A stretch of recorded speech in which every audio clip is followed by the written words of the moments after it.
Halo Sobat Pita, tahukah kalian tentang ulama sederhana dari Kudus yang mampu mengubah arah sejarah bangsa melalui ilmu dan perjuangannya? Beliau adalah Kiai Haji Raden Asnawi atau KHR Asnawi, sosok yang tidak hanya dikenal sebagai pendiri lembaga pendidikan dan penggerak perlawanan terhadap penjajahan, tetapi juga sebagai teladan keteguhan iman dan dedikasi tanpa kompromi.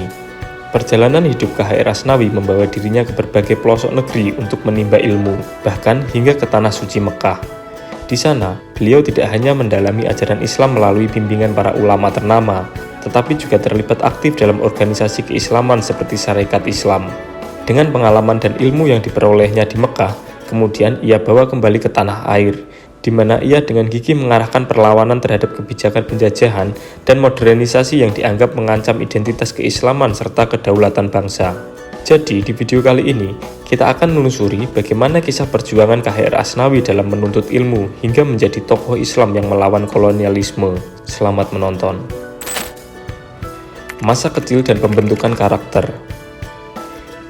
Kiai Haji Raden Asnawi, yang kelak dikenal sebagai salah satu ulama besar di Kudus, lahir pada tahun 1861 di Desa Damaran dengan nama awal Raden Ahmad Samsi.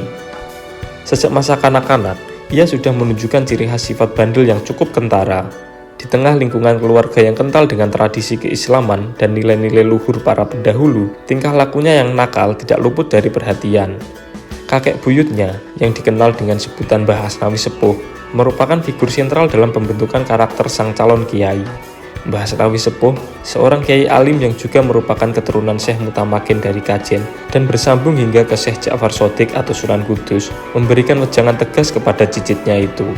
Beliau pernah menyampaikan sabda yang mengandung peringatan, jika sang cicit tetap bersikap bandel, maka nasibnya akan berakhir sebagai pribadi yang tidak berguna. Namun, jika ia mau berubah, maka kelak ia akan menjadi kiai yang alim dan utuh dalam keimanan. Pengaruh wejangan tersebut sangat mendalam, sehingga walaupun di masa kecil Raden Ahmad Samsi tampak memiliki sifat pemberontak, pesan dan teladan yang diberikan oleh Mbah Asnawi Sepuh mulai menanamkan benih perubahan dalam dirinya. Dalam suasana kekeluargaan yang serat dengan nilai keislaman dan warisan ulama, ia belajar untuk mengendalikan sifat bandelnya dan mengarahkan energi tersebut untuk menimba ilmu. Keterkaitan emosional dan pengagumannya terhadap kakek buyutnya lah yang kelak mendorong untuk mengubah namanya menjadi KHR Asnawi, sebagai bentuk penghormatan sekaligus peniruan atas teladan sang pendahulu. Proses pembentukan karakter ini menjadi fondasi kuat yang mengiringi perjalanan hidupnya sebagai pendidik, ulama, dan pejuang kemerdekaan, di mana nilai disiplin, keikhlasan, dan kecintaan terhadap ilmu menjadi ciri khas yang terus dikenang oleh masyarakat Kudus. Pendidikan dan pengalaman di Tanah Suci. Sejak masa remaja, KHR Asnawi telah menunjukkan kecintaannya yang mendalam terhadap ilmu pengetahuan, terutama ilmu agama. Meski pada awalnya orang tuanya sempat mengajarinya dunia perdagangan di Tulungagung, minat utamanya selalu tertuju pada pengajaran dan pembelajaran di pesantren. Ia menimba ilmu di berbagai kota, mulai dari Tulungagung, Mayong, Jepara, hingga Semarang.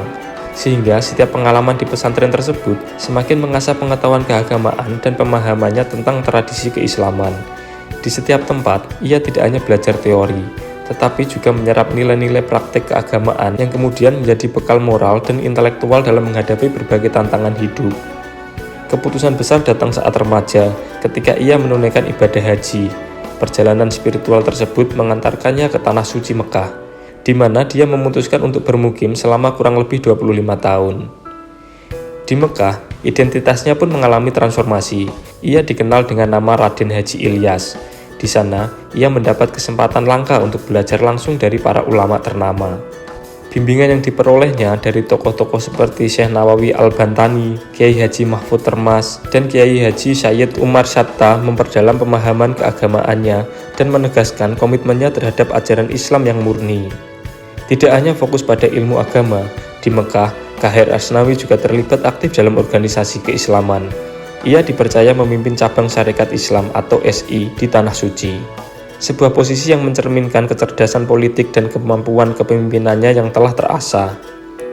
Pengalaman di Mekah tersebut tidak hanya memperkaya khasanah ilmunya, tetapi juga membentuk kepekaan politiknya. Di tengah lingkungan yang multikultural dan pergerakan keagamaan yang dinamis, beliau belajar mengenai strategi dakwah dan pentingnya solidaritas umat. Semua pengalaman tersebut kemudian menjadi dasar bagi semangatnya untuk kembali ke tanah air, memperjuangkan identitas keislaman, dan menolak segala bentuk penjajahan serta modernisasi yang dianggap mengancam nilai-nilai tradisional. Kepemimpinan organisasional dan perlawanan terhadap penjajahan. Setelah kembali ke tanah air, K.H.R. Asnawi segera mengarahkan kecerdasan dan semangat juangnya ke dalam kegiatan organisasi dan perlawanan terhadap penjajahan. Setibanya di Kudus, beliau tidak hanya sekedar kembali sebagai ulama, melainkan juga mengambil peran strategis dalam memperjuangkan kemerdekaan dan menjaga keutuhan umat. Di tengah situasi politik yang semakin genting, di mana pemerintah kolonial Belanda berupaya menerapkan kebijakan politik etis untuk mendekatkan diri dengan masyarakat pribumi, K.H.R. Asnawi melihat adanya ancaman tersembunyi yang bertujuan melemahkan persatuan umat Islam. Beliau pun aktif bergabung dengan Syarikat Islam atau SI dan dengan cepat menunjukkan kepemimpinannya yang luar biasa. Pengalaman selama bermukim di Mekah, di mana ia sudah terbiasa memimpin cabang SI dan berinteraksi dengan para tokoh pergerakan Islam, menjadi modal penting dalam peran kepemimpinannya di tanah air. Dalam berbagai pertemuan dan diskusi, K.H.R. Asnawi mengedepankan semangat kebangsaan yang berpadu dengan nilai-nilai keislaman. Ia menekankan bahwa perjuangan melawan penjajah tidak hanya soal melawan kekuatan asing, tetapi juga menjaga kemurnian akidah dan tradisi keislaman yang telah diwariskan sejak zaman Sunan Kudus. Tidak hanya aktif di dalam organisasi, beliau juga mendirikan wadah diskusi dan koordinasi berupa Komite Hijaz. Organisasi ini dibentuk sebagai respon terhadap semakin kuatnya pengaruh Wahabi di Tanah Suci, yang dipandangnya sebagai ancaman bagi identitas keislaman umat Indonesia. Melalui Komite Hijaz, para ulama berusaha merumuskan strategi perlawanan dengan cara diplomasi dan debat keagamaan untuk mempertahankan keutuhan ajaran Ahlus Sunnah wal Jamaah. Keterlibatan beliau dalam debat keagamaan yang pernah melibatkan tokoh Wahabi seperti Syekh Rodli membuktikan bahwa kepemimpinannya tidak hanya bersifat administratif, tetapi juga sangat strategis dalam bidang pemikiran dan keilmuan. Melalui kepemimpinannya yang visioner ini, K.H.R. Asnawi berhasil menginspirasi banyak tokoh muda untuk berani menyuarakan perlawanan terhadap segala bentuk penindasan dan intervensi asing. Inovasi pendidikan, penolakan terhadap modernisasi kolonial, hingga konflik sosial. Dalam upaya mempertahankan identitas keislaman dan melawan arus modernisasi yang diperkenalkan oleh pemerintah kolonial, K.H.R. Asnawi memilih jalan pendidikan sebagai salah satu arena perlawanan. Menyadari bahwa pendidikan memiliki peran strategis dalam membentuk pola pikir generasi muda, beliau mendirikan lembaga-lembaga pendidikan yang berlandaskan pada nilai-nilai Islam dan tradisi keilmuan pesantren. Pada tahun 1919, beliau mendirikan Madrasah Qudsiyah yang dirancang dengan kurikulum khusus untuk menolak sistem pendidikan modern yang diimpor dari Belanda. Proses pendirian Madrasah Qudsiyah tidak mudah. Beliau dan para pengikutnya harus menghadapi berbagai kendala, termasuk larangan dari pihak kolonial yang khawatir akan tumbuhnya kesadaran politik di kalangan pribumi. Pembelajaran awal dilakukan secara sembunyi-sembunyi di emperan Masjid Menara atau bahkan di rumah-rumah warga, yang menunjukkan tekad dan komitmen tinggi untuk tetap menyebarkan ilmu agama. Kurikulum yang disusun pun tidak mengikuti pola standar pendidikan modern, melainkan diprioritaskan pada pengajaran kitab-kitab klasik dan metode pengajaran yang sudah turun-temurun. Selain mendirikan madrasah, beliau juga mendirikan pondok pesantren yang kemudian dikenal dengan nama Raudhatut Thalibin. Pondok pesantren ini tidak hanya berfungsi sebagai tempat pengajaran agama, tetapi juga sebagai pusat pembentukan karakter dan menanamkan semangat perlawanan terhadap penjajahan. Disinilah nilai-nilai keislaman yang murni dijaga, dan di antara santri-santri dididik untuk selalu mencintai tanah air serta menolak segala bentuk penindasan. Dalam konteks penolakan terhadap modernisasi kolonial, salah satu bentuk protes simbolik yang pernah diambil oleh K.H.R. Asnawi adalah dengan mengeluarkan fatwa yang mengharamkan pemakaian celana. Fatwa ini merupakan pernyataan tegas bahwa peniruan gaya terhadap Belanda merupakan upaya untuk mengubah identitas budaya pribumi.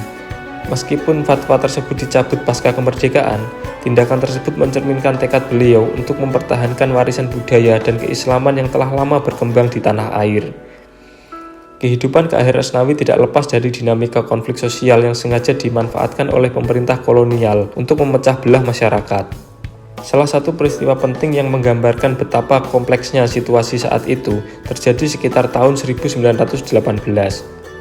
Pada masa renovasi Masjid Menara Kudus, yang merupakan simbol kebangkitan dan persatuan umat Islam di Kudus, terjadi bentrokan antara masyarakat Islam dan warga Tionghoa. Konflik ini muncul akibat provokasi yang dirancang secara sistematis oleh pihak Belanda sebagai bagian dari strategi Divide et Impera untuk melemahkan kekuatan ekonomi dan sosial masyarakat pribumi. Insiden tersebut menyaksikan peristiwa yang sangat dramatis, di mana karnaval warga Tionghoa yang melintasi area renovasi menjadi pemicu benturan yang berujung pada pembakaran rumah-rumah warga Tionghoa. Meskipun KHR Asnawi telah berulang kali memberikan nasihat agar umat tidak terprovokasi, situasi tersebut semakin memanas. Tuduhan pun diarahkan kepadanya sebagai dalang di balik kerusuhan yang terjadi, sehingga beliau akhirnya ditangkap dan dipenjara oleh pihak kolonial. Namun, penahanan tidak mampu memadamkan semangat juangnya. Di balik jeruji besi, KHR Asnawi tetap menjalankan aktivitas pengajaran dan penulisan, bahkan sempat menulis ilmu nahwu menggunakan huruf pegon Jawa. Walaupun secara fisik dibatasi, semangatnya untuk menebarkan ilmu dan kebenaran tidak pernah padam. Karya-karya tulisannya menjadi jembatan antara tradisi ulama masa lalu dengan generasi masa kini, yang hingga sekarang masih dijadikan rujukan penting di kalangan santri dan para ulama.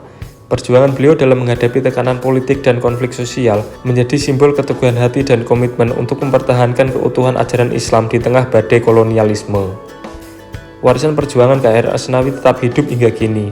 Beliau wafat pada usia 98 tahun, tepat pada 26 Desember 1959, meninggalkan jejak yang mendalam tidak hanya di dunia pendidikan dan keagamaan, tetapi juga di ranah pergerakan kemerdekaan. Institusi-institusi yang beliau dirikan, seperti Madrasah Qudsiyah dan Pondok Pesantren Raudhatul Thalibin, masih eksis dan terus menginspirasi generasi muda. Keterkaitan nasab beliau dengan para ulama besar seperti Kiai Haji Said Aqil Siraj, Kiai Sahal Mahfud, dan Gus Bahauddin Nur Salim atau Gus Baha semakin menegaskan posisinya sebagai figur sentral dalam sejarah pergerakan Islam di Indonesia. Melalui kepemimpinan, inovasi pendidikan, dan keberanian dalam menghadapi berbagai tantangan, KHR Asnawi meninggalkan warisan abadi yang menjadi sumber inspirasi bagi perjuangan keislaman dan kecintaan terhadap tanah air.